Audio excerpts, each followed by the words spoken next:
Welcome back to our channel.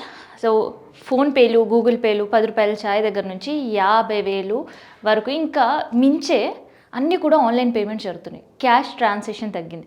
So ఇదంతా మనం కళ్ళతో చూస్తున్నాం, రోజువారీ జీవితంలో ఉపయోగిస్తున్నాం.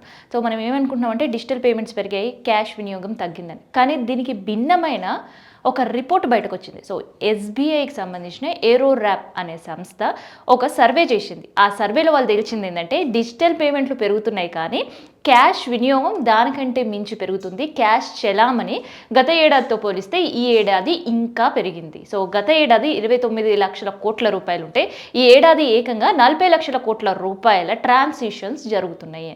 సో దీనికి ఎన్నో కారణాలు కూడా ఆ సర్వే రిపోర్ట్ బయటపెట్టింది. అందులో ముఖ్యంగా ఏదైతే యూపీఐ ట్రాన్సాక్షన్స్కి భయపడి అండ్ జిఎస్టీకి సంబంధించిన నోటీసులు అందుకున్న వ్యాపారులు దాదాపు 18,000 మంది వ్యాపారులు జిఎస్టీ నోటీసులు అందుకున్నారు. వాళ్ళు జిఎస్టీ స్లాబ్లకు వస్తారు కాబట్టి ఖచ్చితంగా ట్యాక్స్ పే చేయాలని.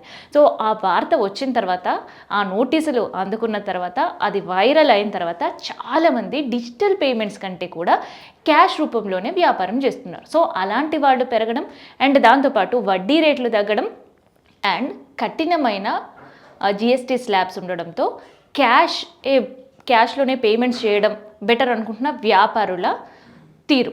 సో ఇవన్నీ కలిపి ఏకంగా 40 లక్షల కోట్ల రూపాయల డబ్బు ట్రాన్సాక్షన్ జరిగేటట్టు పరిస్థితులు ఉన్నాయి అంటూ ఎస్బీఐకి సంబంధించిన ఏరో ర్యాప్ చేసిన సర్వే బయటపెట్టింది. సో ఇప్పటివరకు ఓన్లీ క్యాష్ తగ్గిపోయింది, మనం విత్డ్రాస్ తగ్గిపోయాయి అండ్ దాంతోపాటు ఏటీఎంలకు వెళ్ళే వాళ్ళ సంఖ్య తగ్గిపోయింది, ఏటీఎంలు తగ్గిపోయాయి, ఓన్లీ ఫోన్పేలు, గూగుల్ పేలతో మాత్రమే ఆర్థిక లావాదేవీలు నడుస్తున్నాయి అనుకున్నాం. కానీ దానికి భిన్నంగా వచ్చే రిపోర్టు చాలా విచిత్రంగానే ఉంది. అండ్ ఇక్కడ వాళ్ళు కోట్ చేస్తూ కూడా చెప్పారు 2021 మార్చ్లో దాదాపు 14.40% ఉన్న ట్రాన్సాక్షన్స్ ప్రస్తుతం 12.2% గతంలో తగ్గాయి. కానీ ఇప్పుడు ఏకంగా 11.1% పెరిగాయని కూడా. అండ్ దాంతోపాటు 2013 మార్చ్లో 11.8 లక్షల కోట్లు మాత్రమే ఈ నగదు లావాదేవీలు ఉండేది.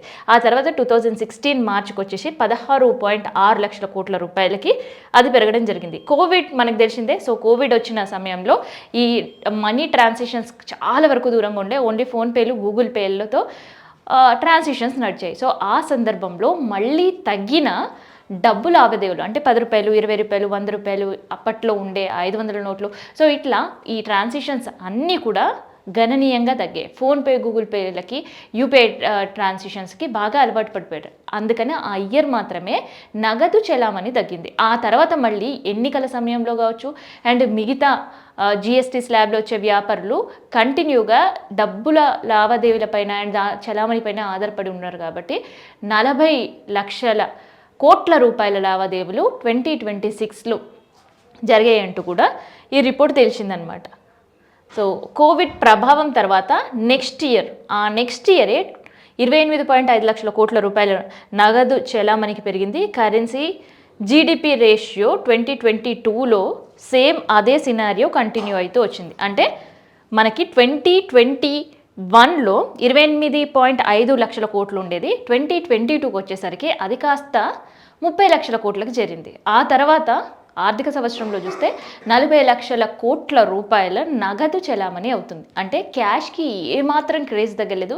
ఎన్ని యూపీఐడీలున్నా, ఆన్లైన్ ట్రాన్సాక్షన్ చేస్తున్నా, డిజిటల్ మనీ పైన ఎంతమంది ఉన్నా కూడా ఇంకా క్యాష్ రూపంలోనే చలామణి అవుతుంది. అంటే క్యాష్ని ఉపయోగించే వాళ్ళ సంఖ్య ఇంకా పెరుగుతూనే ఉంది. సో అది కేంద్రం విధించే జిఎస్టీ స్లాబే కావచ్చు, జిఎస్టీ నోటీసులే కావచ్చు, లేదు జిఎస్టీలోకి రాకుండా ఉండాలని కొంతమంది, ఇన్కమ్ ట్యాక్స్ పరిధిలోకి తాము రావద్దు అనుకునే వాళ్ళు ఇంకొంతమంది. అండ్ ఈ యూపీఐ ట్రాన్స్ఫర్కి సైబర్ నేరగాళ్ల ఎఫెక్ట్ కూడా ఉంది.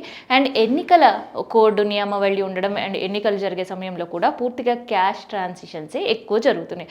సో ఇవన్నిటితో ఎస్బీఐ ఏరో ర్యాప్ ఇచ్చిన ఒక రిపోర్ట్ అయితే అందరినీ షాకింగ్గానే గుర్తు చేస్తుంది. ఎందుకంటే అంతో కొంత క్యాష్ ఆ టైంలోనే వినియోగిస్తున్నారు అనుకున్నారు, కానీ దానికి మించే క్యాష్ లావాదేవీలు జరుగుతున్నాయి దేశంలో అంటూ ఒక రిపోర్ట్ బట్టబయలు చేసింది.